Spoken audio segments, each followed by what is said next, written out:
Hello, everybody. My name is Jim Ryan. I'm the Associate Director here at the Kevorkian Center, and I want to welcome you all once again to another and actually the final virtual event for this academic year, Language and the Failed Promise of the Postcolony in Morocco.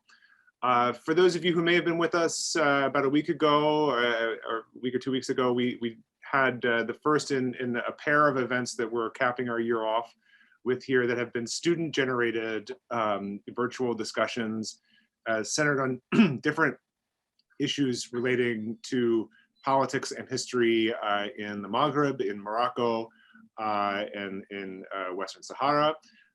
This is the second of those events, and I just want to briefly mention here that this event was organized and conceived of by a recent graduate of our MA program, Fatima Tariq, who's here with us today and is going to be moderating today's event.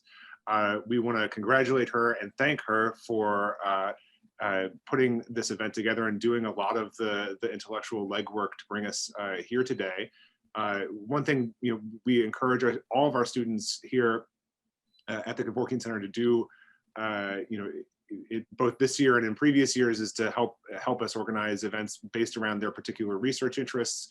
In this case, this year we had a couple of excellent students who really wanted to see their thesis research, connect out and extend beyond, really the writing and submission of the thesis. So that's what brings us here today, and we're thankful to have Fatima here with us. I'm going to leave it to her to introduce the event and restate the abstract and some of the questions.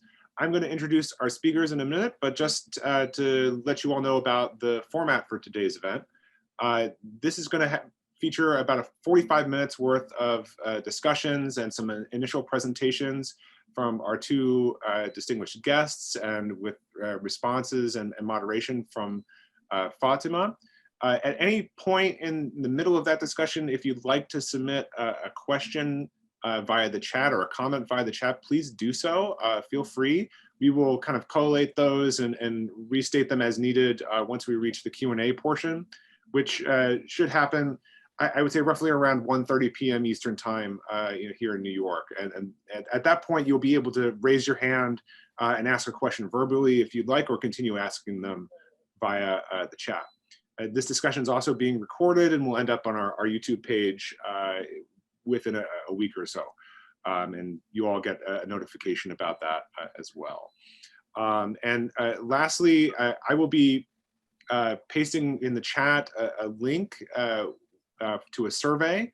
If this is your first time joining us in a virtual event this year, thank you for being here. If you've come to several of these events so far this year, even better. We are at the moment right now in the year where we're trying to evaluate how we're going to move forward with virtual and in-person programming at the Kevorkian Center. We would love your feedback on this programming so that we can better serve our ever expanding audience and community here. So I'll make note of that in the chat, and please take a few minutes to fill that out when you have a chance.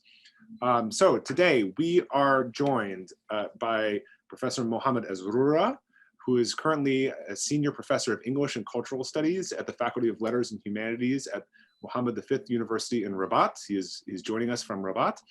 And I will post a fuller biography for him in the chat momentarily, but I also want to introduce Becky Schulthies, who is also joining us from Morocco, actually. She is in Fez. And so we're very lucky to have a transatlantic audience today. And Becky Schulthies is associate professor of anthropology at Rutgers, where she teaches ethnography, semiotic ideologies related to language, media, messaging, personhood, social movements, and plant-human sociality in Morocco. And we're also very, very welcome to have her with us as well.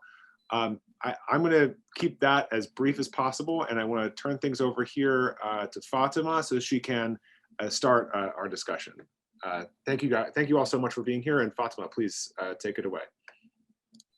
Right. Hi, everyone, and thank you so much, Jim, for that introduction. So I'm just going to start off with some brief introduction to the issues at hand, some background for our discussion today, and then I'm going to go into some aspects of my research that I want today's discussion to focus on. So as we may know, Morocco has been a multilingual region for millennia. Currently, 3 main dialects of Tamazight or Berber, Modern Standard Arabic, Darija or Moroccan Arabic, French, and Spanish are all spoken nationally or regionally. Standard Arabic has been used as a unifying force in French colonial Morocco, 1912 to 1956, and especially during the Arabization period that followed Moroccan independence. In the 1960s, the secular Moroccan university structure was modeled after the French system, and that structure remains in place today. Thus, it is surprising to learn that Hassan Daoudi, one of the country's former ministers of higher education, declared English to be the quote, solution to Morocco's education system, which has been suffering from the country's unstable language policy since its independence. And I mention this because I feel that the promotion of the English language has been mostly a rhetorical move in the past years by the government, but also in the more recently, there have been several steps towards nationalizing English, and it's been made a requirement for obtaining doctoral degrees at some institutions. This year, Morocco is switching from an LMD, Licence Master Doctorat higher education system, mainly used in the French-speaking world, to the bachelor system, mostly used by majority English-speaking nations. Some even say that increased English language learning in Morocco has given way to a drastic reduction of the space of French in numerous domains, but especially in education, and that's what I want to focus on today. This may indeed at some point result in English overtaking French in the long term. French is often perceived as markedly elite with colonial overtones, and some say that English does not carry the same imperial baggage as French in the region, and that this may bolster its potential to replace French in the future. Language ideologies like these are never just about language, they reveal cultural logics. Each language possesses symbolic capital that grants access to domains of meaning and power. The processes of decolonization and modernization in Morocco have created new spaces for displaying national identity, particularly through the development of official policies regarding the acquisition, promotion, and performance of language in the public sphere. The flow of languages into the linguistic mosaic of Morocco has made way for the spread of beliefs about language as well. In today's discussion, I would like for us to discuss some of these beliefs, these competing language ideologies in the spaces in which French and English compete, and also the language ideologies and the way that through which ideas of national identity and language as capital are negotiated. I would also like to kind of talk about how education is a site where the politics of language and class play out, as well as the consequences of internalized linguistic imperialism in education. And we can turn first to Professor Ezroura for his opening comments and his presentation. Okay, thank you, Fatima. Can you all hear me? Okay, super. Okay, well, let me repeat my thanks again to the University of New York and to Kevorkian Center and to Jim in particular and to Fatima and to Becky for being here and to really share this platform with me and to allow me to also participate in this. I think this is a great topic and Fatima has done a wonderful job. So what I would like to do is to take maybe 15 minutes, around 15 minutes or so to give you some figures as a background for the audience, for everybody to build our discussion on, and we'll take it from there, okay?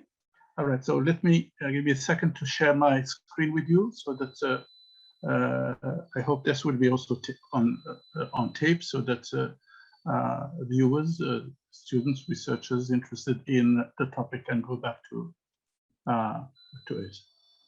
All right, okay, so this is the one.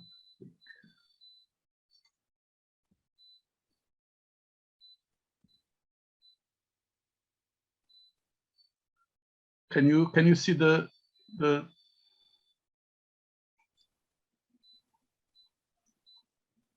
is this good? That's good. Yes, excellent. Okay, all right. Okay, you can see there that I have rephrased a little bit the topic that Fatima has put forward, and I put mine, which is languages in the post-colony, seeking magical reforms in the Moroccan education system, and I'm going to tell you why.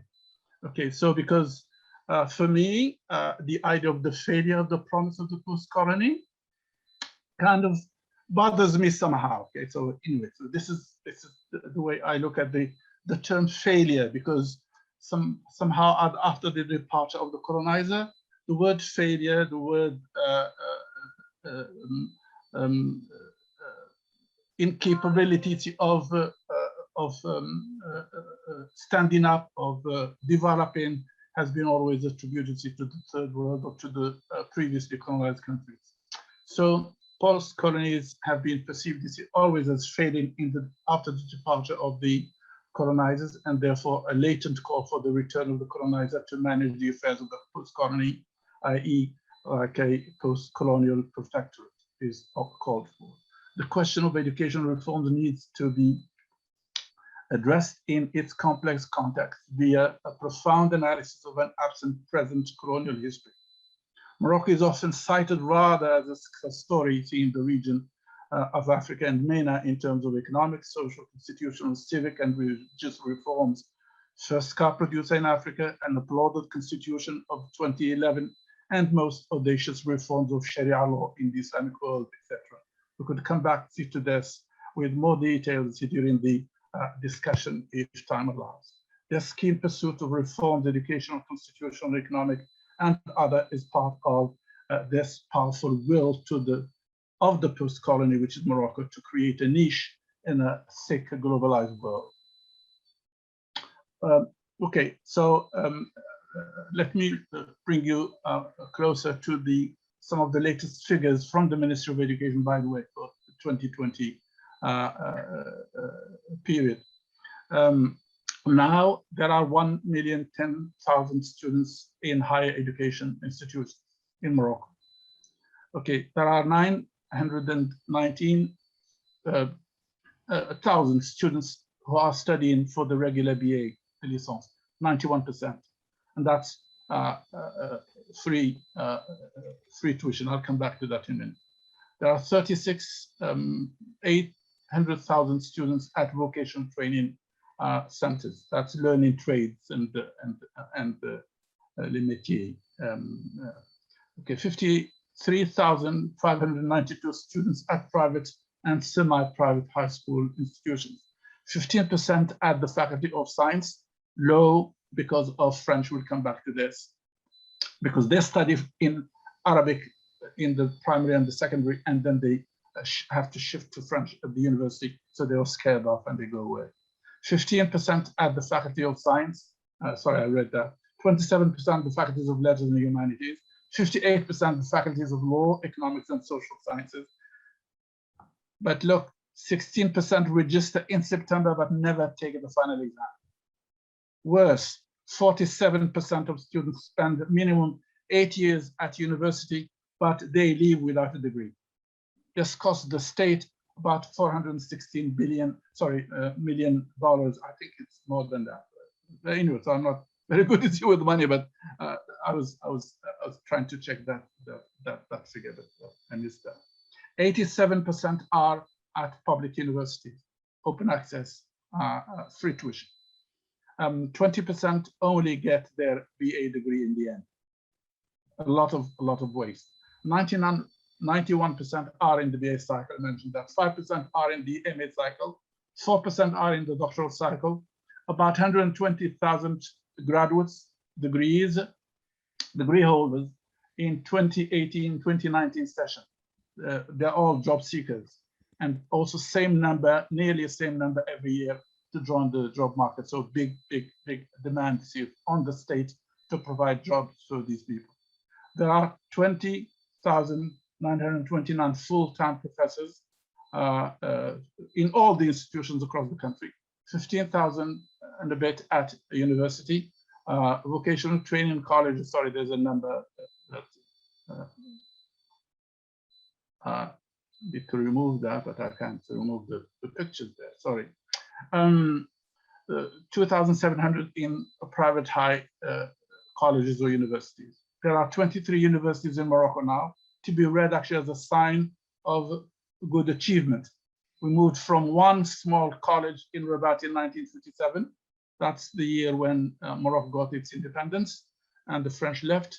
And that's the actual university, or the present University of Rabat, Faculty of Letters, where I teach, which was a department belonging to the University of Bordeaux.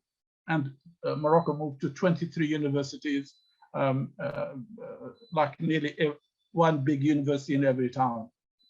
Definitely a reason for national pride. There are 12 public universities, no tuition. Students, my studies were in these public universities. I never paid a single penny in the University of Morocco, but of course I had to pay tuition in England and in Canada, where I did my PhD. There are 5 public-private collaboration universities with tuition as well. 5 totally private universities with tuition about $10,000. And imagine which Moroccan family can afford $10,000 a year to pay that tuition. There are some are paying it, but it's not easy. There's one public university managed privately. Tuition is about $8,000. There are also 434 institutes of higher education. They're like small colleges in North America. They're public and private, 207 with tuition. Okay, extreme pressure, therefore, is on the system because of yearly increase of baccalaureate students, 280,000 students in 2019. 87% of students go to open access universities because there's no tuition. The ratio of students per teacher, we have 200 students per teacher per one teacher in open access universities, 329 students per 100 seats at faculties of law and economics, 40 students or less per teacher in private institutions. These are the privileged few, okay, and sometimes the classes are smaller than that. My class in Rabat, which is an English class, is about 120 students for 80 desks. Sometimes you have one desk and you have 3 or 4 seats, 4 chairs around that desk shared by the students. Sometimes students take their chair and sit in the corridor, in the alleyway, sorry. Luckily, they don't all attend at once. There's massive retirement of professors as well. Post-independence generation reaching retirement, like myself, reaching retirement age 65, and the state cannot replace them. In 2005, there was a DVD plan. There's the IMF, I think the IMF or the World Bank, asked Morocco to restructure, to readjust to see because they said that there's a risk that the state may not be able to pay all its professors and its doctors after some years. So they gave money to professors to leave and to doctors to leave, sometimes with hefty sum of money. And so lots of people were very annoyed by that, but they couldn't do anything about it. So the state can't cope, hence the need to bring the private sector. So there's a lot strong call to bring the private sector in. The governance is not always homegrown. Okay, sometimes I'm referring here to the IMF and the World Bank dictating policies on Morocco. Okay, other problem, there is a linguistic chasm between secondary and tertiary education. Fatima would definitely say a lot about this. Arabic syllabi in primary and secondary schools, but French syllabi at the university, especially Faculty of Science and Faculty of Medicine and Faculty of Technology. There's a gap between urban and rural student populations, especially in terms of learning languages. Okay, so if you're in the urban area, you have more chance of learning French or English more easily. If you're like in some faraway counties, then it will be very difficult for you to acquire that skill. No adequacy between training and employability, no soft skills taught to prepare the students, no orientation. The new reform that is currently being debated is trying to catch up with these problems. Obsolete pedagogies and specialties maintained for ideological reasons, religious and nationalistic agendas dominate lack of adequate university research infrastructures, lack of proper funding from the state or from the private sector. 6% only of doctoral students manage to defend their thesis. 0.5 publication per teacher per year. Brain drain is also a dramatic issue. 19% of degree holders leave Morocco every year. In 2017, 400,000 Moroccan degree holders left Morocco to Europe and to North America. Power of pre-modern institutions still also rules. Madrasas, zawiyas. Zawiyas are like brotherhoods. They are religious centers, if you want. Theological colleges, mosques, and many of these institutions, they're not under the governance of the Ministry of Education. They are under the governance of the Ministry of Religious Affairs, okay? Which is really a very strange thing. Okay? They're also producing students, they're producing teachers, they're producing citizens with particular consciousness, but they're not under the ministry that is supposed to cater to all the educated in the country, if you want. Vestiges from the colonial past as well. There's a resistance to the culture, to the modern culture of university education, which is like considered as the enemy within. Resistance to science as and English and French as enemy languages. Partisan governance is also another problem. There's a lot of nepotism. There's a lack of transparency as well in the way things are governed. Historical paradoxes. There's a conflict between tradition and modernity. In a way, this is connected with point number one. An easy coexistence between the theological episteme and the secular, scientific, and technological episteme, perceived not as universal, but as specifically Western being the enemy of Islam and of the culture. Financing the system, who would finance, who is truly committed to funding this higher education? The state is trying its best to get the private sector involved, but who can afford tuition when the private sector comes in? These are only some of the roots of the structural problems that plague the Moroccan higher education system, scientific research and innovation output. The situation affects students' training for job markets, though the job market never tells the university what profiles are needed. The teachers' input, the quality of the research conducted, and the development of the society, they are all impacted. Hence, the imperative for reforms. Okay, and this is Fatima's baby. Okay, so a timeline for key reforms. There were reforms before the 80s, but they were somehow minor. Really major reforms started in the 80s. 1985, reform responded to the dictates of the IMF and its structural readjustment program. 1997, another big reform, revised the BA, the licence, and graduate studies, introduced what was called the UF, Unité de Recherche, okay, the formation de recherche, in a way, borrowing a lot from the American experience. And there's a diploma that was created called the DESA, Diplôme des études supérieures approfondies. Then there was the doctorat with limited number of years, not like the doctorat d'état that sometimes used to take 10 years to finish. This time, it was like the American doctorat PhD, which is like from 3 to 5 years. But in 2000, reform 0100 followed the European, I think, pressure from the European as well, in order to get the Moroccan university to be tuned or to tune itself to the European university. And that was what's called the Bologna process. And that gave us the LMD reform, licence, which is the BA, a master's, a doctorate, that was what it was called. The implementation of the LMD reform started in 2003, but by 2009, problems started emerging because before the LMD time, the BA would take 4 years to complete. But with the LMD, they reduced it to 3 years.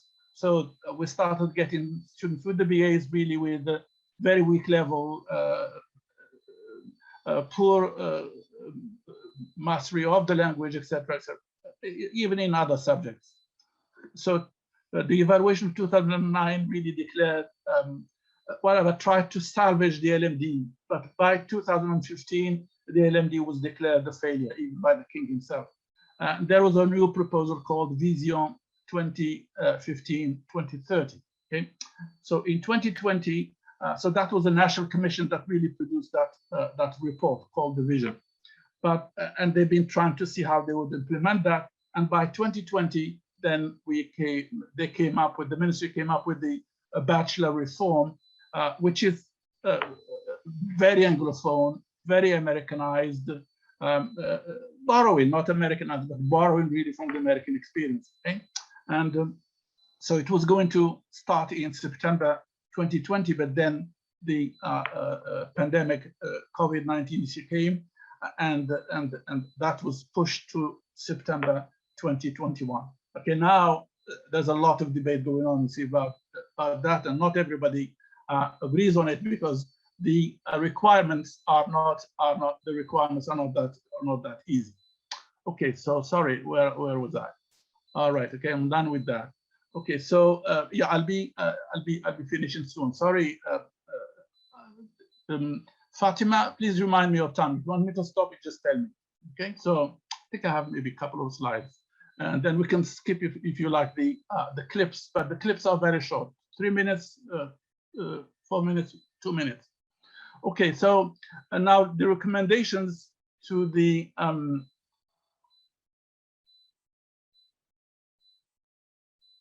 okay, so sorry, just my so as I was saying, that the vision is borrowing a lot from the Anglo-Saxon education model. I quoted some key phrases from the report, which is a long report. The governing philosophy of the new report really is summed up in the statement: the establishment of a new school system based on equity, equality, opportunity, and quality for all, and the advancement of the individual and the society. So this is wonderful, okay, when you listen to it. Precocious multilingualism is key to this new vision. In language learning, the learner by the end of high school, look at this, by the end of high school will be mastering Arabic, will be able to communicate in Amazigh, and will be able to use at least 2 foreign languages, definitely French and definitely English. Spanish is also put somewhere on the list, but definitely is a highly politicized statement. This is my comment. Easy is me. Equity, address the gap between urban and rural, between rich and poor segments of the society. Positive discrimination is also proposed to assist the socially disadvantaged, because there's a lot of talk about those who are benefiting from the private sector, who can afford to pay tuition starting secondary school, starting even primary school. And so their kids are the ones who get the jobs in the end in the society. They are the kids of these privileged classes are the ones who really come back and rule and govern, and therefore perpetuate the system. So there's a strong emphasis of soft skills, which is on soft skills, and this is borrowed definitely from the American system. So every semester there is a course on soft skills. There's study skills, life skills, civic skills, and the last 4th year professional skills. Okay, to really prepare the students for the job market, because it is said that now those who find jobs, they find the job because of the soft skills that they have acquired, not the hard skills. Okay, but that's another debate. So it is a 4-year BA. Note that the licence before the LMD was also a 4-year degree. I was at that time, I was vice dean of the faculty of letters, and I was at a meeting with a previous minister called Mr. Zarwali. His dream was to have a BA for 5 years, in 5 years, because at that, and that was what, 97, 98, because the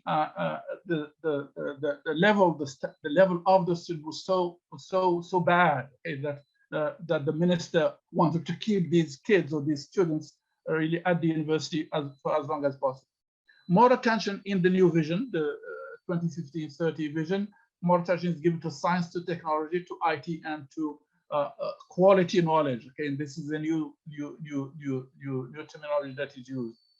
Okay, teach how to seek knowledge, not how to memorize knowledge. I'm paraphrasing some of the phrases from the vision. Okay, the puppet will use search for a magical reform. I'll be finishing. I think I have just one slide left. The language question of Vision 2020 is key. English, science, technology, but without letting go of traditional episteme of Islamic culture as identity. The centrality of English in the bachelor scheme, English is for all, okay? Counting on distance learning to help in that, because with the sheer number of students, we don't have enough teachers here to handle that, to teach them all English. And anyway, maybe we could use graduate students, etc. But then we'll fall back into the problem of non-specialist teaching. Okay, the British Council SWOT study of March 2021 is very optimistic, and it says, and I hear a sentence that summarizes that report: English is expected to become Morocco's primary foreign language in the next 5 years. Okay, yes, English is becoming very important in Morocco, but I don't think that English is going to solve all the problems. The vision is marked by pragmatism, but affectionate attachment to Arabic, Tamazight, French, English, Spanish, ideological attachments to languages that need to be addressed and deconstructed. Success stories of Moroccan students and scholars are there, okay, but they're not the norm. We have engineers, professors, very powerful scholars and philosophers like Al-Arawi, Abdullah Al-Arawi, Jabri, Mohamed Jabri, Fatima Marnisi, late Fatima Marnisi, and others, etc., etc. If I may cite like our own family personal story, like my parents never went to school, and I was picked up from class to do English, and whatever, I studied English, although at the university I wasn't very happy about it because it lacked quality knowledge, whatever. Then went to England, then to Canada, then ended up with a PhD, and then came back and taught my kids, because I've taught them English since they were very young, and they traveled with me to America. So as I mentioned at the beginning, Nizar is doing a PhD in physics in Michigan, and Adam is at Munich University, just graduated from there, and Ihab went to Akhawain, an English university, just got a job in Casablanca, okay, in these difficult times. But again, as I said, because of our special conditions, okay, so you cannot generalize that to all the Moroccans, and then you say, oh, any Moroccan can learn English and can solve all the problems in the future. So can the kids and the students really cope with all these demands of this new vision? Okay, the bachelor is going to be applied next September, and the ministry says yes, it is possible, but lots of people are saying no, it's not possible. Okay, so the Moroccan system.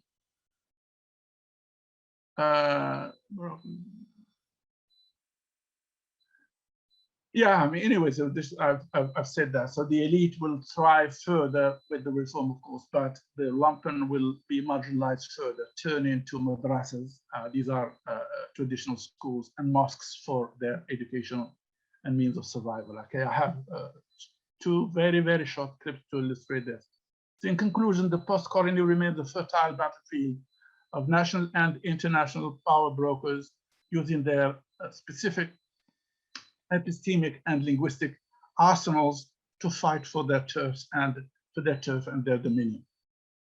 So if we have some time left, I have like short clips, 2 minutes, 3 minutes, 4 minutes, I think 3 or 4 minutes to illustrate everything that I've said. And I think that can give you some more meat to chew at actually for the discussion. Is that okay, Fatima?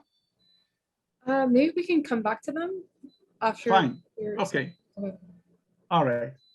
Good. Thank you for that. All right. Okay. So thank you for your attention. Thank you so much for that. Really, that was just a whirlwind of fantastic perspectives on higher education and some of the statistics that are there. Thank you so much, Professor Ezroura. My pleasure, thank you. Thank you also to Fatima and Jim for this invitation to participate. As I was explaining to them earlier, it's really, really, as much as we've been challenged in various ways by COVID, it's also really, I think, opened up the opportunity for us to do these kinds of transnational engagements, which I really have appreciated during this period of time. It's been fascinating to be able to engage scholars remotely in this way. So again, thank you very much for the opportunity to do this. I'm gonna, in keeping with my own ethnographic orientation, I have to admit, like Professor Ezroura, that my first thoughts when I read this forum's title were to question some of the indexes and the participant framework, right? I'm a linguistic anthropologist, so I'm going to be thinking about who's participating and how they're being interpolated, and what kinds of meanings accrue to the various pieces of this really rich issue in Morocco. And I think the first one that always comes to mind for me is, why is the problem of higher education or education in general in the Arab world in particular, but in Morocco specifically, why is it almost always pinned on languages of instruction? Why is it languages of instruction are seen as kind of the panacea, right, to heal all wounds, or as the devil that has caused all the problems, right? It's this question that continues to pop up in so much discourse. And so this is one of the first questions I have is, why languages of instruction? Why are they the demon or the savior of this of education? The next one I have is, for whom are the mediums of education in Morocco a failure, and for whom are they not? As was really beautifully pointed out in the statistics presented by Professor Ezroura, there is a lot of success in post-independence education in Morocco. You can see it, right? You can see it in the fact that more people have access to French than they did during the colonial period, right? You can see it in the fact that far more students are having access to higher education in general, right? So for whom is the higher education system a failure? And for whom is it not? And then that leads me to the next question, which is, for whom, what specific promise of independence higher education do they see as failing? Right, what aspect is the failure? As was pointed out, right, there's a lot of structural issues that contribute to the difficulties of higher education in Morocco. And yet, right, language of instruction seems to keep popping back up. Why is it that language of instruction is the sign or the index of failure, or not failure, again, depending on one's point of view? What examples, rationales, or signs to describe as indicating the failed promise of higher education or education in general, right? We're talking about the higher education system today, but I think that that this is also very intimately linked with secondary and primary education, and all kinds of vocational training as well. And then lastly, for whom is Morocco post-colonial, rather than still decolonizing or a success story, right? As was pointed out to us earlier, right? Which vantage point sees these things in which framing or which metasemiotic frame? So by her framing and questions, Fatima has directed us to think about languages as mediators and material actors, laden with all kinds of attachments, accretions, assumptions, and associations. What Paul Kockelman, building for Michel Serres, has called parasites. I've written about this elsewhere, but among my many Moroccan interlocutors, language can be a tool of connectedness and susceptible to hidden agendas. Invisible when it works well, quote unquote, right? And troublesome when appropriate connection fails. It can be mechanism for division and taken for granted medium for bringing Moroccans together. In other words, Moroccans regularly critique the idea that language is designed to bring people together, even as in other contexts, they expected language to do so. So this is a really important point, right? That we want to be thinking critically about generalizing across all sectors, right? And all contexts. More importantly, when language mediums become visible because of their supposed failure or backgrounded because they are working well, they change the participant structures of interactions, such as instruction in higher education, and thus they change relationality. So, can English language learning be considered an imperial endeavor despite its lack of overt colonization in Morocco? Well, that really depends on who you talk to. And when you talk to them, right? At what stage of their consciousness building are they going to see this as a colonizing effort? I'm thinking, for example, this is brilliant documentary done by Dalia Lakouri in Jordanian. I don't know if anybody's seen it. It's called Arabizi. It's about the phenomenon of mixing English and Arabic. And one of the questions she asks one of her Jordanian participants is, do you think English has colonized your thinking? And he's like, what? No. Oh, well, maybe, I don't know. I'll have to think about that, right? All of a sudden, his awareness of the fact that the medium through which he was thinking was shaping his way of, the way he was speaking was shaping his way of thinking, and his perspective of the world really started to open up for him. And so I think this is a question, right? It's a question that needs to be explored rather than an assumption that we need to build from. But more importantly for us, for me as an ethnographer and as an anthropologist, I find it interesting that when people evoke these particular things, and for what ends, right? Why is it that somebody would think of English as colonizing, right? Or not colonizing, as the case may be, right? As actually opening up possibilities for interaction. So these are really interesting questions, right? It's colonizing is a trope or a metaphor or a metasemiotic framing that indexically creates links between past contexts of use and current deployment, right? We need to think about how these things are situated in specific contexts. If we want to avoid one of the key pitfalls of European Enlightenment logic, right? Which is generalizing to the whole from a series of experiences that seemed patterned, what we might think of as exceptional fallacies, right? There have been some great studies in Morocco that point to differentiated outcomes of educational stuff. So I'm thinking of what was mentioned earlier, Abdullah Larawi's 1970s article, where he really points out the political nature of the parasites, the baggage that comes with the language that one chooses to communicate in, or that one proposes to be the medium for everybody else to communicate in.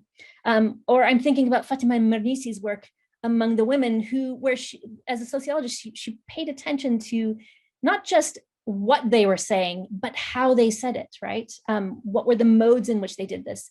Mohamed Ezrouра's really fantastic, and Fatima Tariq's really fantastic work about the complications of including the Tamazight varieties, right?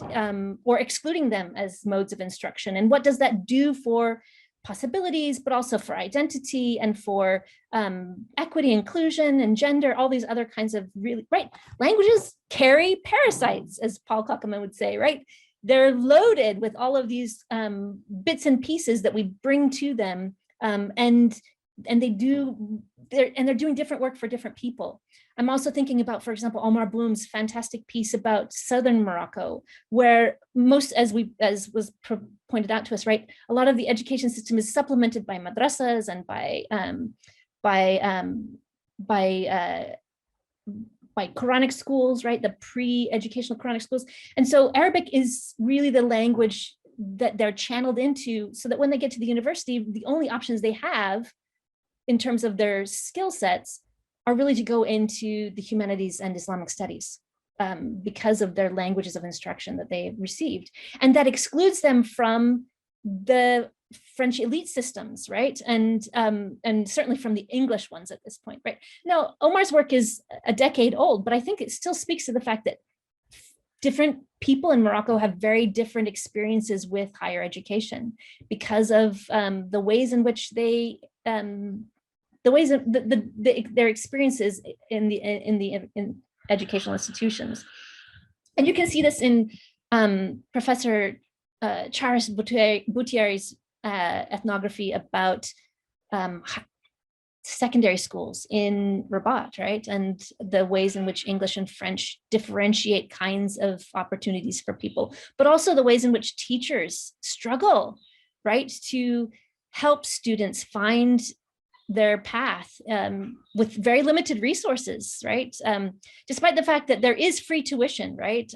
In the public schools all the way through, that doesn't necessarily mean that there's really quality infrastructure for the students to build from. So one of the, anyway, there's some really important questions here about even for the teachers, right, to continue to get training, right? So you change the LMD to a bachelor system and you change the topics that get taught, but then teachers are supposed to create a whole new curriculum without necessarily having that be what they were trained in, right? So an English teacher who was trained in literature is now being asked to create a course on civil society with no resources, right? There's no library that they can go to get resources to get access, right? It's like, go to the internet, find what you can find and bring it back and teach our students. So there's some really interesting questions here about for whom is this change, right, of instruction going to be doing work and how? Anyway, there's a lot of really rich research out there that we could pull together to think really critically about this. But I want to kind of really think, and I'll just close with posing a few more questions. Why post-colonial rather than decolonizing?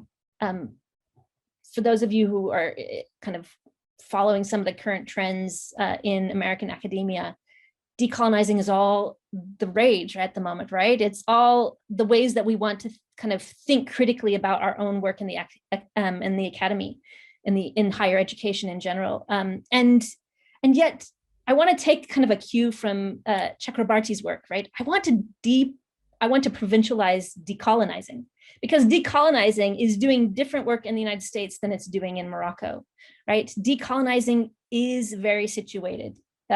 It's going to be a different phenomenon because a lot of the decolonizing discussions in the United States surround the issue of canon or method of doing research in the social sciences. Whereas in Morocco, decolonizing has really been tied to the question of language of instruction, right?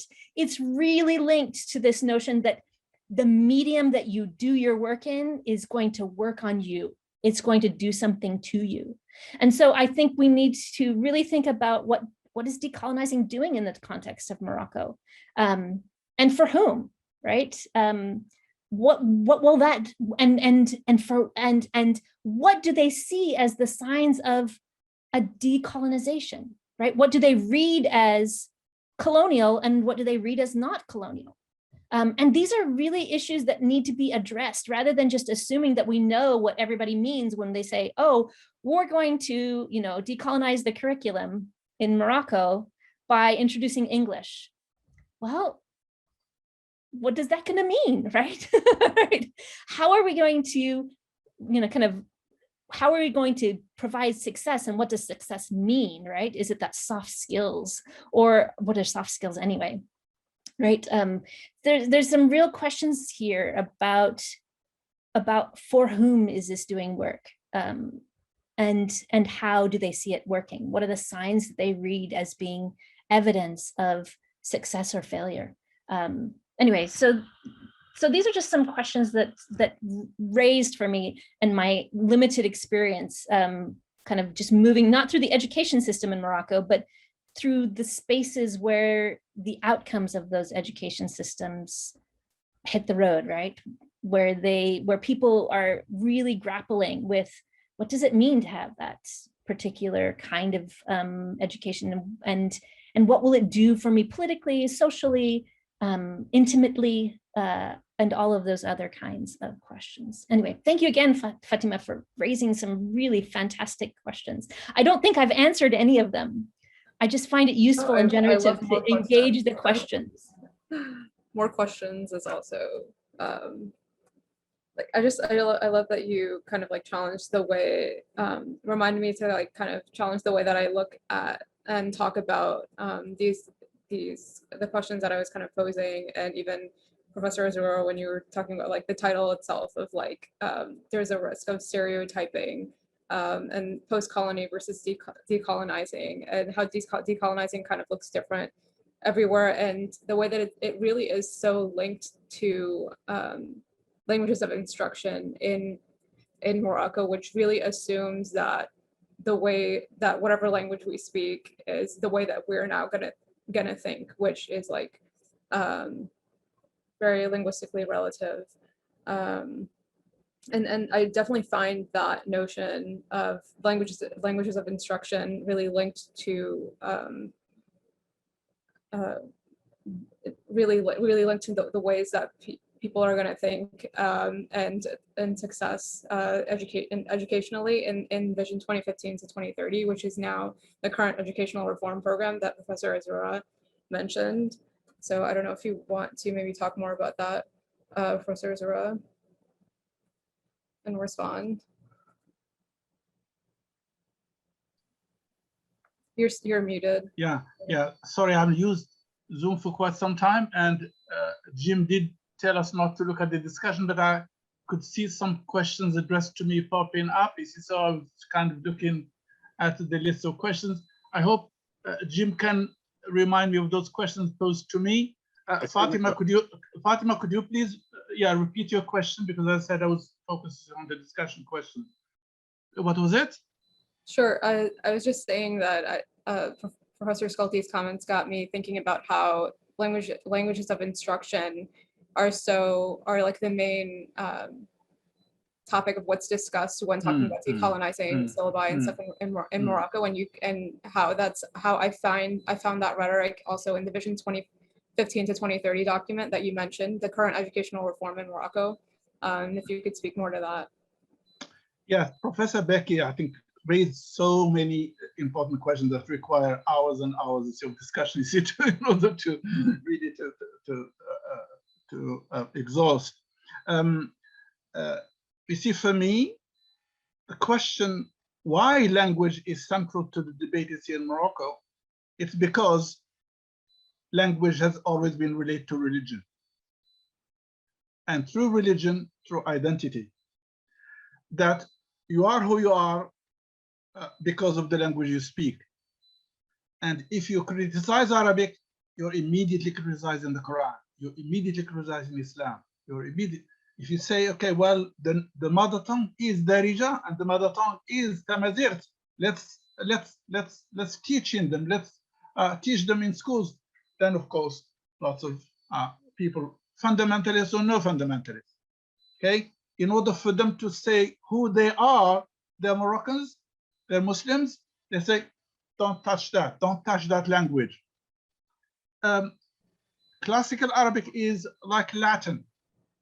It's, I wouldn't say a dead language, but it is a language that is not used in our communication, okay? People use Darija, which is a mixture of many languages that have come to North Africa and gone. You'll find Portuguese, you'll find Spanish, you'll find even maybe some Phoenician, some Greek root words in the Darija. And Moroccans are happy speaking in that. There's of course a movement now. There are some books are translated into Darija, and one of my ex-professors and colleague in the English department has translated a couple of books into Moroccan Darija. Okay? And there is a movement. There is even I haven't seen it, but I read somewhere or heard somewhere that there is even a translation of the Quran into Darija. Okay, it's the utmost blasphemy you can ever think of. Okay, so this is this is how we can understand really the sacrality of language when we look at it. But again, for me, a language is colonial when we look at what that language does to people.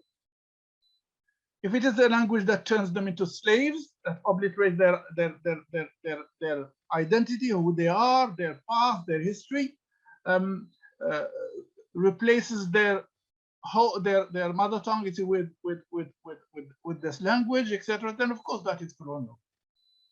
But English, for example, when it teaches me how to cook, teaches me how to read the internet, teaches me how to fix my computer, teaches me how to revise my human rights in the legal system that is governing me, that helps me communicate with other people across the Atlantic or across oceans, across lands.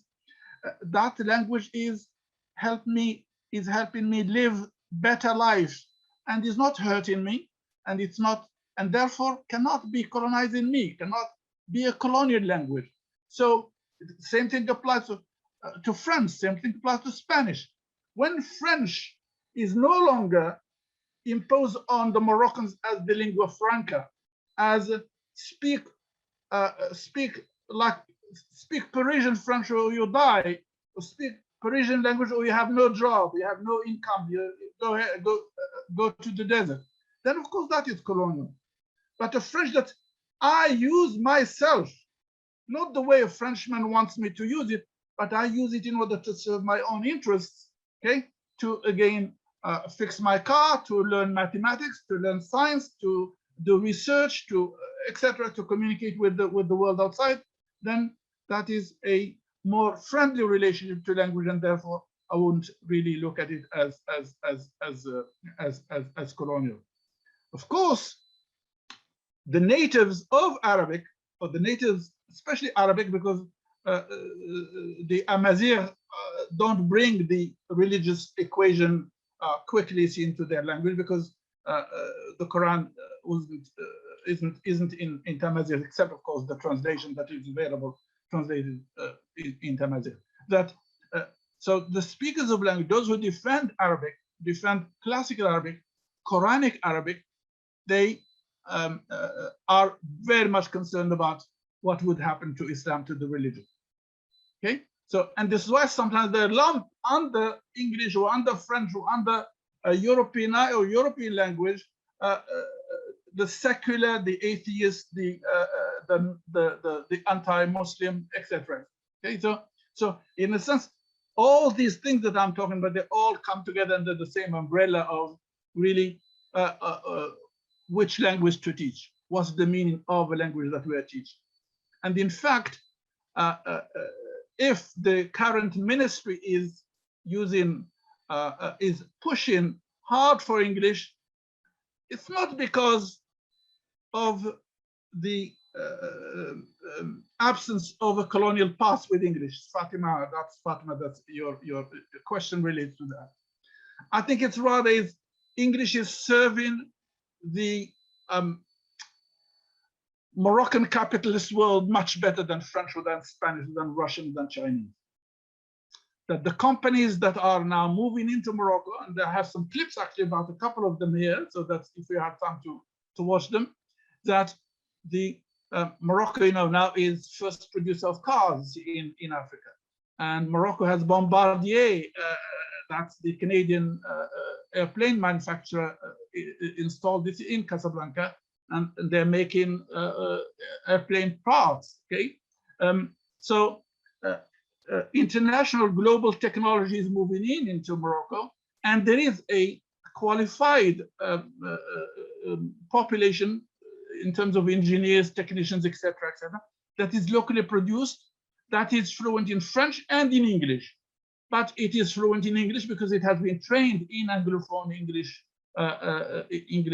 schools. Okay, and therefore they need those types of manpower. Excuse the sexist term. Okay, so that they need those qualified workers in the country because of course they're cheaper than in Canada or in the States or in France or in Brussels, and therefore they need the languages in order to teach, but also in order to communicate with. Okay, sorry to if I may be personal for a bit. My son, who got a job after having gotten his BA from an Akhawain in Casablanca, working with a programming company, he couldn't have found that job without English and without computer science degree. And these are all not coming to us from France, but coming to us from English. Of course, the French are still there. They have also Renault and Nissan, okay, producing cars even for Europe and for Egypt and for African countries, okay. But also the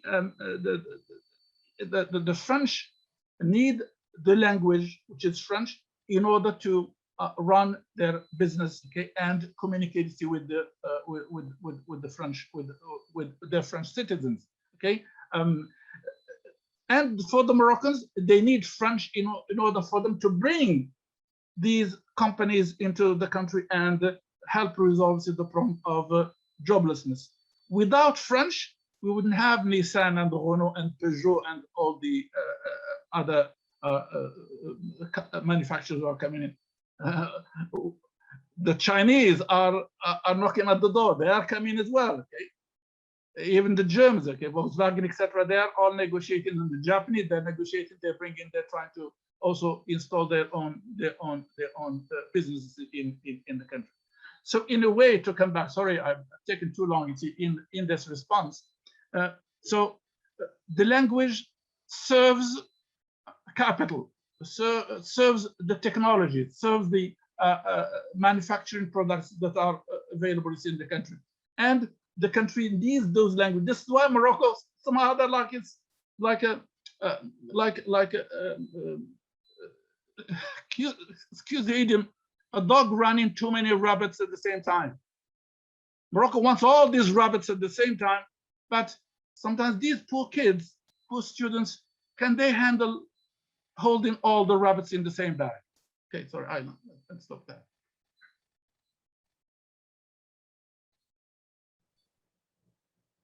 Some questions in the discussion were addressed to me. Please, Jim, if you could really remind me of them.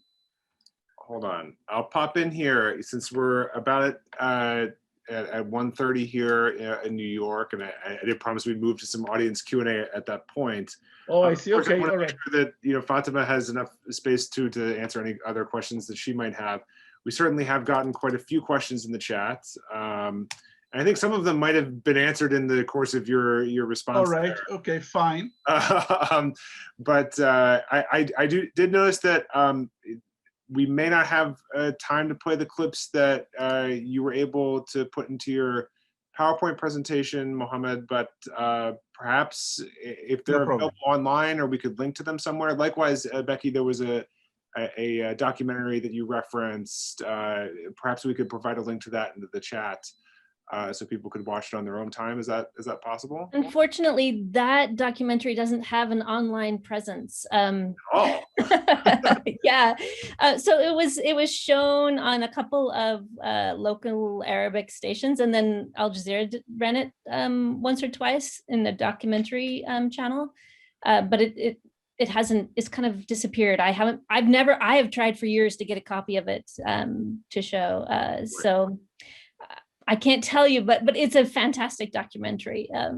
It's really great. They interview people from Egypt and Kuwait and Jordan. Anyway, but it's called Arabizi. Arabizi. The title Arabizi. Yeah. If anyone finds a version that they're willing to share, I'm most happy to have it. Wonderful. For my pieces, excuse me, Jim. Yeah, go ahead. For my pieces, just the title is enough. They're all on YouTube. Oh, wonderful. The title is enough. Yeah, you can find them. One of them is about the madrasas in Morocco. Mm-hmm. Second one is about Al-Akhawain University. It's a short clip. It's about Al-Akhawain. Okay, as an elite modern university, and we have about what 7 universities like Al-Akhawain now available in Morocco. So Morocco is really moving fast into that area of private education, private English education, because these are universities that are teaching now in English, and that's really very important to point out. Then there is one piece about the solar energy in the south of Morocco in the desert. Is a huge, vast constructions of solar energy. And then the last piece, which is I think 3 minutes piece by Bombardier, the Canadian plane manufacturer in Casablanca. So this is a kind of, just for you to kind of compare how to move from the madrasa of students sitting on the floor and really memorizing the Quran written on slates, on wooden slates, to these high-tech labs and colleges, and laboratories at Al-Akhawain or University of Rabat or Technopolis in Agadir. Wonderful. So when folks are able to watch this on the YouTube version, they'll be able to note those titles and perhaps can find them. Or if you have the links and you can send them to me later, I'll make sure that anyone who is here. I'll be happy to do that. But also, I think my email address is available somewhere there, somewhere in the thick of all these documents, and I'll be happy to exchange messages with any of the viewers, any of the researchers who is interested. So I will pick out a few. We have quite a discussion happening in the chat, and it's always a pleasure for me to see so much activity there. And I will pick out a couple of questions from the chat to pose back to everyone here. But if anyone wants to ask a question verbally without having to put it into the chat, now is really the time for that. If you want to use the raise hand function, you'll end up popping up on my screen, and I'll be able to unmute you. I'm going to relay a question here from Radha Hedge. She thanks everybody for a great panel.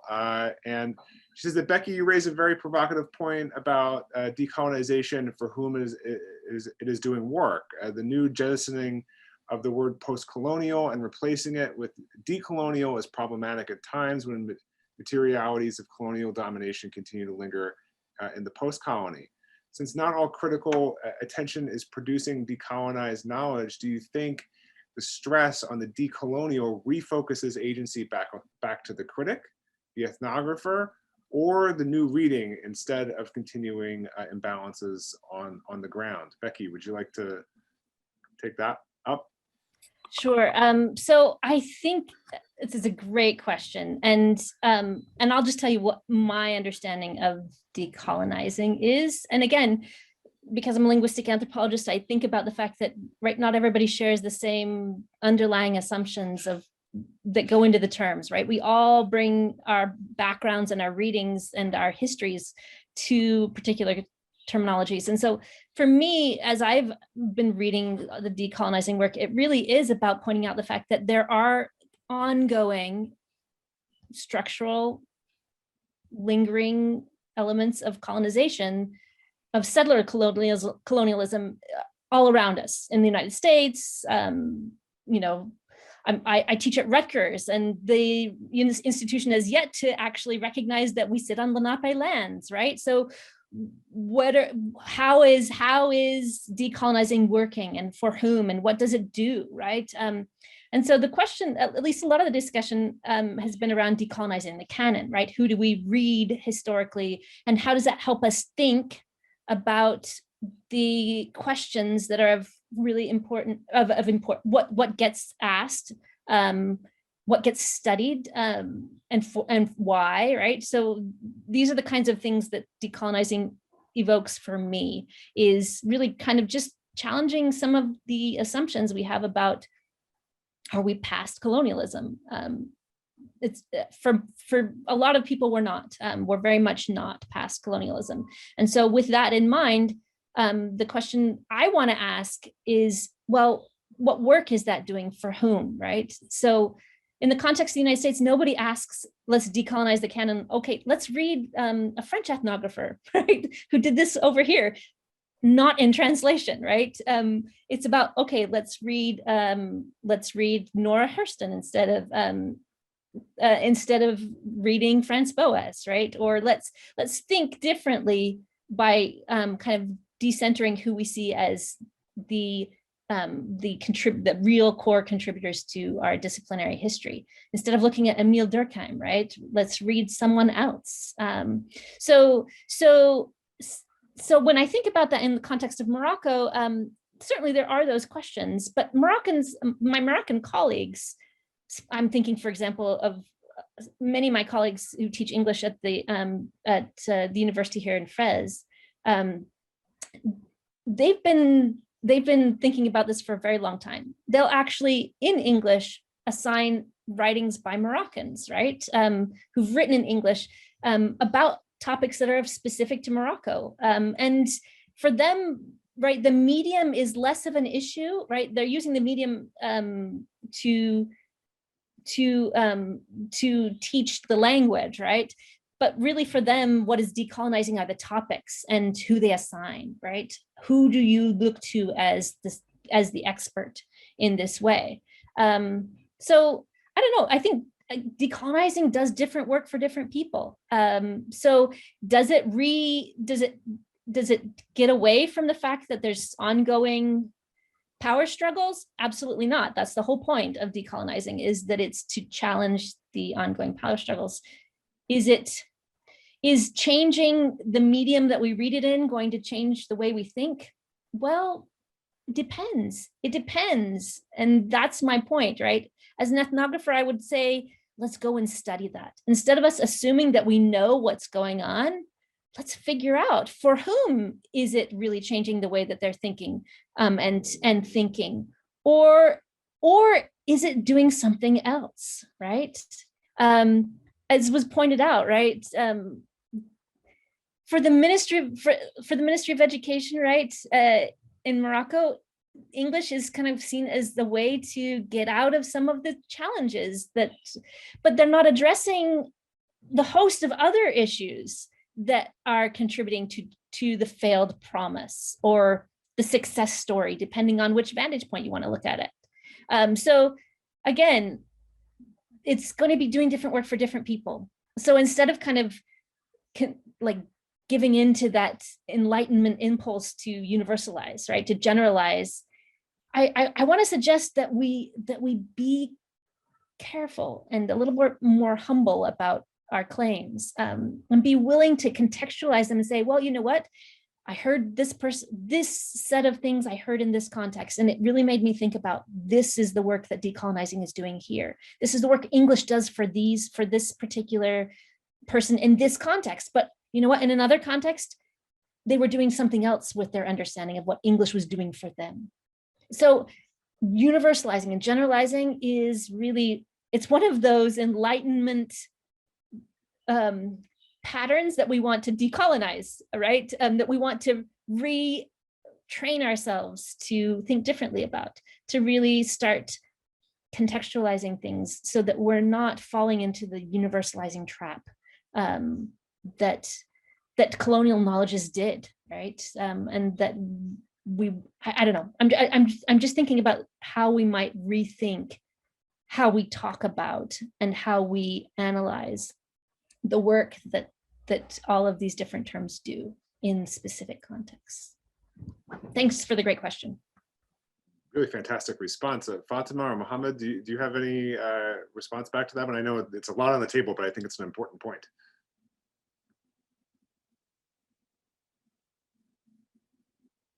If not, I can move on to another question. That's okay. That's all right. Just briefly, I would like to. No, I like what Becky was saying. In fact, I expressed some of my uneasiness with the idea of a colonial language, a post-colonial language, and colonization, etc., etc. Okay? Especially at a time when the previously colonized country is holding the reins and trying to create their own niches in a globalized world by using the tools that I don't think that they belong ipso facto to either the French or the Americans or the English or the Germans. Okay? I think there is some human endeavor that is common. I think that is shared by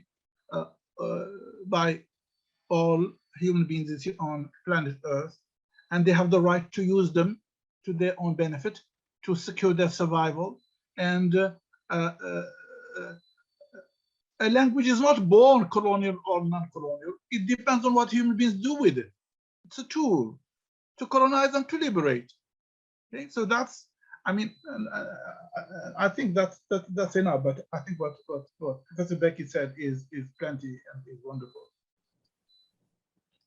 Right, I agree with that. And I also was thinking about when you were talking about how like English does certain work in certain contexts, and also how decolonizing does different work for different people. And we should really, the question of for whom is a really important one. I was thinking about French and how it can be seen for certain people as like a source of maybe even like national pride, just because of the history that it's had in Morocco, whereas certain people would just see it as a solely profit language where you just put it on for work, and then like it doesn't have that kind of ties to Moroccan identity. So it's really who you ask, and it kind of, French kind of complicates right, that like national identity language or a solely profit language ideology. There's a lot of hypocrisy on the side of the I would say the nativists. I wouldn't say the Islamists or the fundamentalists, but the nativists, the identitarian, the identitaire, those who say we want our own pure identity. Identity has never been pure. Pure identity doesn't exist anywhere. We invent it, and when we make it pure, and then we claim it ideologically pure because we have a project, a political project, in order to create another nation or create another county or colonize actually some territory, some land. Okay, so in a sense, those who reject French or English offhand, they're using the mobile phone, they're using the computer, they're using the internet, they're using all these tools that came to us from the West. Okay,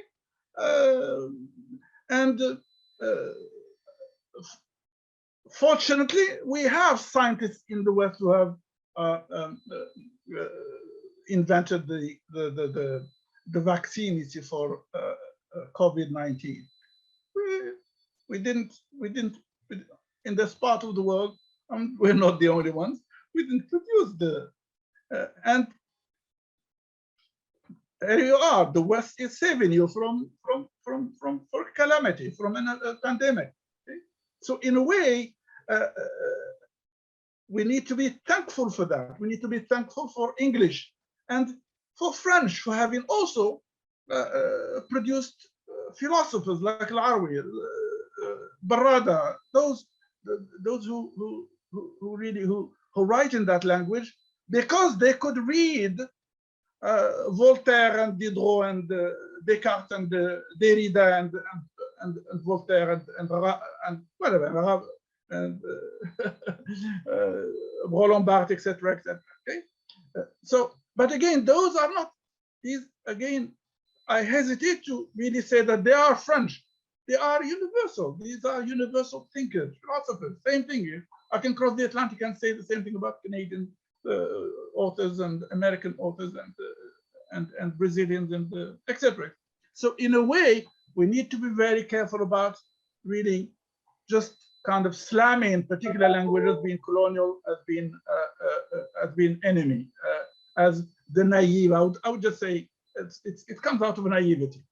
Once people go beyond the naivety stage, I think they open up to these universals.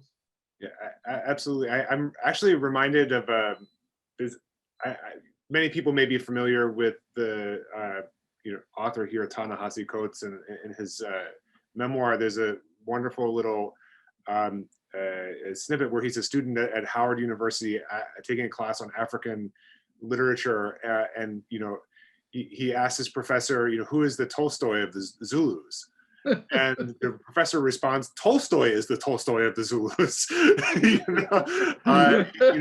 not a matter of, but I think too, to pick up on another comment that came through in the chat, we can talk about this in the level of like how the individuals use these particular languages and whether that serves, and then that can be colonial or could be decolonial. That's to me a separate question than the sort of structural decision to say, well, in what we're talking about today, we're choosing a language that's going to be the language of instruction, because that is a kind of choice that doesn't necessarily rest on individual agency, and it's a choice that by its own nature excludes people from access to certain types of resources and includes other people, or makes connections to certain types of institutions and doesn't. This is a level at which actual choices are being made. So I think it's probably two important aspects of that discussion to think about at the same time. I know. Can I just add a response to that? So I would say that certainly, right, policy is one thing, interactions is another, but policy comes from interactions, right?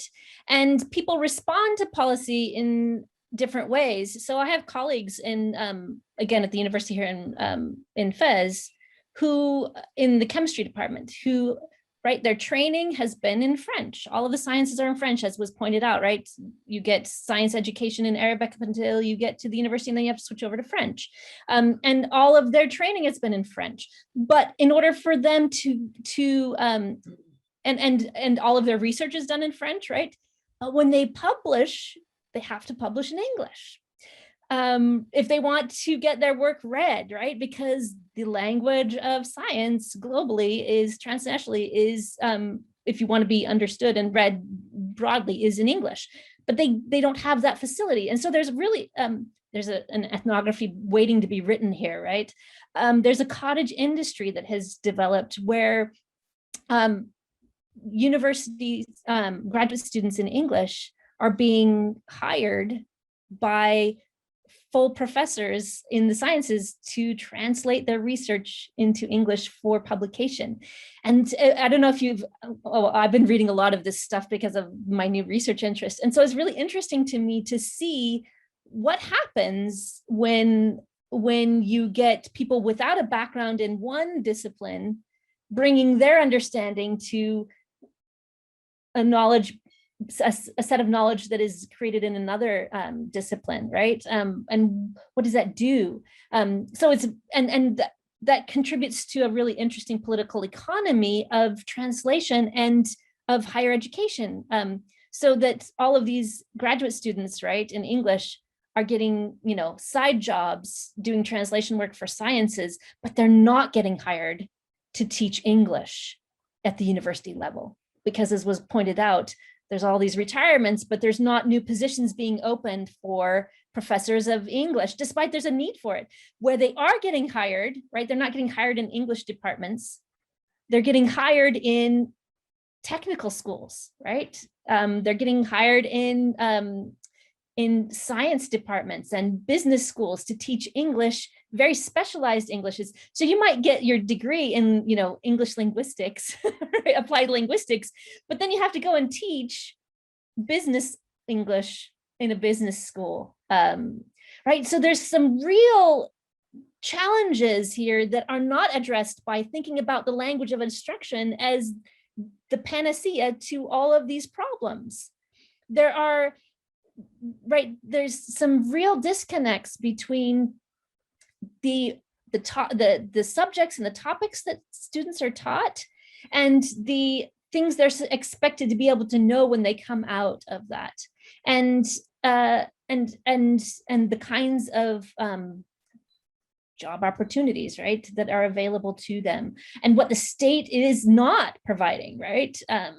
There's some really interesting questions here about all of this political economy of mediums of instruction that I think, and the cottage industries that kind of the language broker businesses that grow up around it.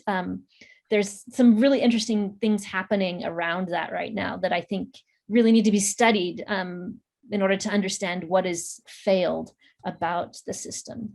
Sure. I want to move, if I can, just because we only have about time for one or two more questions. Okay. And It's Hisham, just about Tamazigh because we haven't talked about it. sure. Hisham, Very briefly. Go ahead. Sorry. Yes. Sorry. Yeah. Sorry. Very briefly. There is a struggle about what to teach as a native, as a mother tongue. Okay. The Constitution said the official languages are Tamazigh and Arabic. So the conservatives are calling for the instauration of the teaching of these two languages as the language, but language of communication Tamazigh, but the language of the school would be Arabic. And they've lost because of pragmatism. They've lost their bet because of pragmatism, because they said, first, there are no libraries in Tamazigh. There are no scientific books in Tamazigh. Wait for another 100 years in order to have an Einstein theory translated into Amazigh. Arabic, same thing, suffers also from documentation, from research materials, from if you publish in Arabic, nobody's going to read you, even if you're a top-notch scientist. So this is why when the question was pushed into the parliament, the conservatives really lost to French to be brought back in order to teach the science languages, and then English will follow to teach also science languages because of its openness to the global world, and it's because of the availability of research material publications in these languages. Okay. Wonderful. I want to give Hisham a chance to unmute. I've asked him to do that so he can ask his question. Go ahead, Hisham. Thanks. Well, thanks for this. That was actually my question, partly on the Amazigh project, not just language, but Professor Mohamed tackled parts of it. But so let me just reframe my question. I know it's not mainstream yet, but what's your take on the Amazigh decolonial project directed not towards Europeans or Westerners, but directed at the Arabizing culture, language, identity, and even de-Islamizing Moroccan identity? Not just Moroccan. I know this is happening in other places as well. And how does this overlap or intersect with the presumed sacred status of Arabic? Yeah.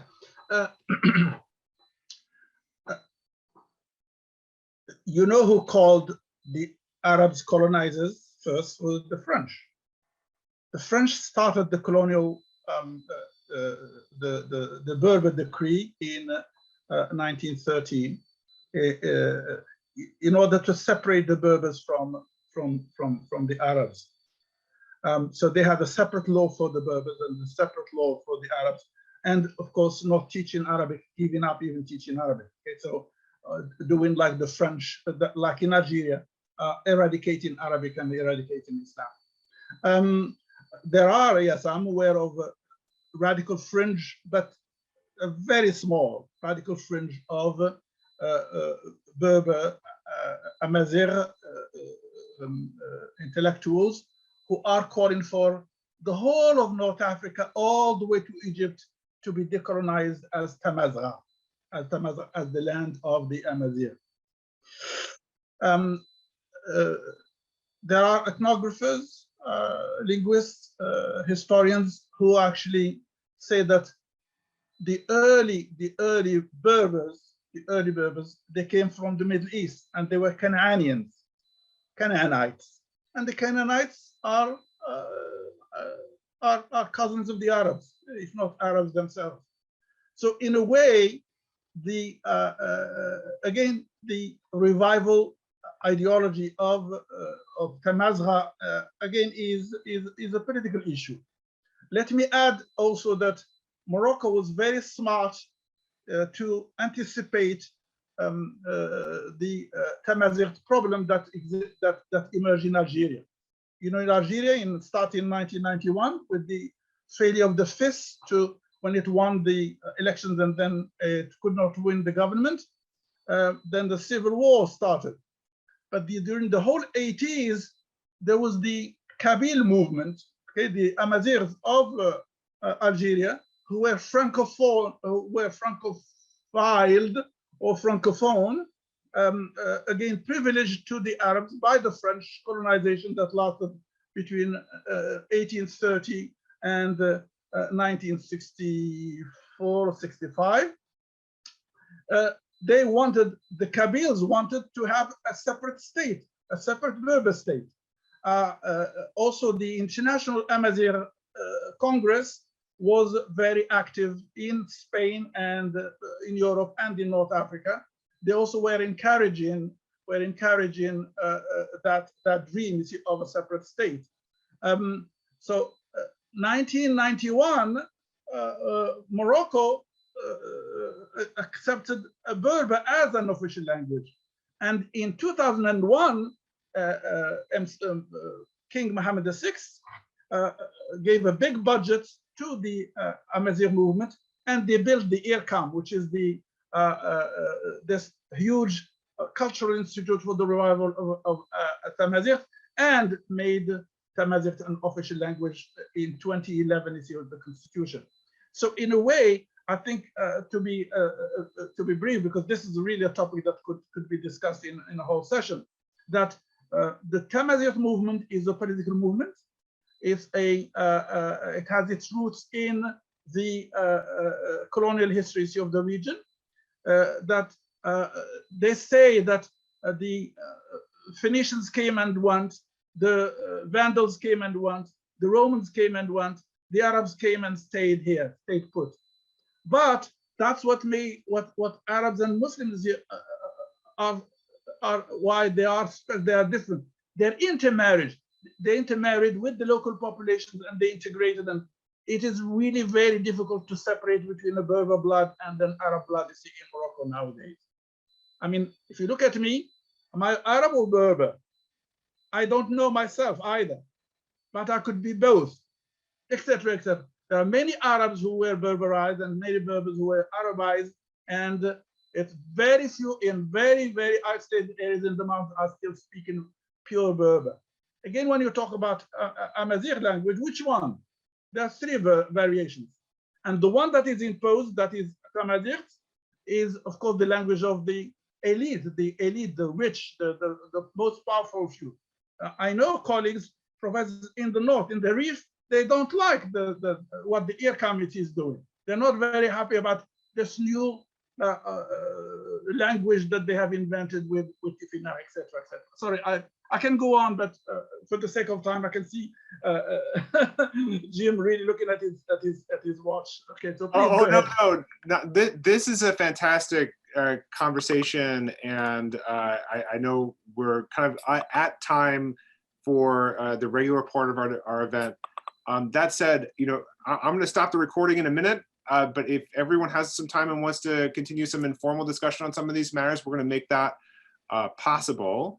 If you all have some time to join us for a bit. I don't mind. I'm yours. Wonderful. No problem.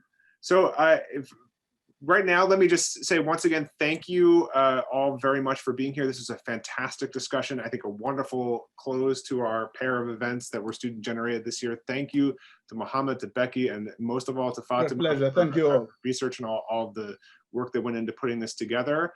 This is going to live on YouTube, so I want to thank everybody who is also going to interact with it there. But I'll be stopping the recording now. Thank you.